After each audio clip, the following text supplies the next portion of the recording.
به من رحم کن بیقرارم بیا، کجا بغضم و جا بذارم بیا.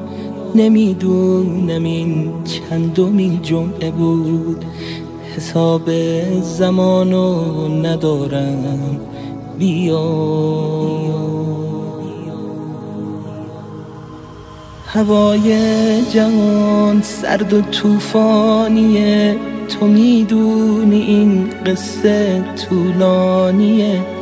غمش ریشه داره تو دیوار و در، تو محراب حیدر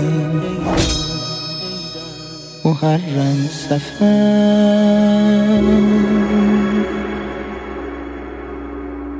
تو پاهای زخمی رو شنهای داغ، غریبی اسیری همون اتفاق. چقدر کینه دارن هنوز از قدیم، بیا انتقام خدا رو بگیر.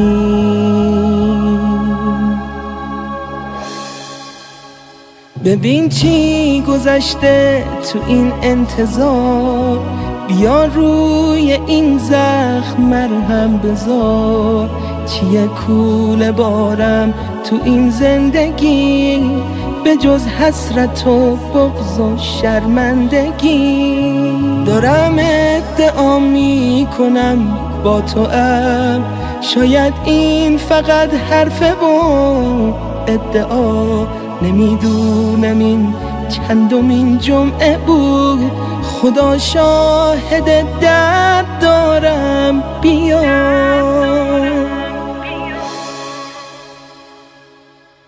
به من رحم کن بیقرارم بیا، کجا بغضم و جا بذارم بیا.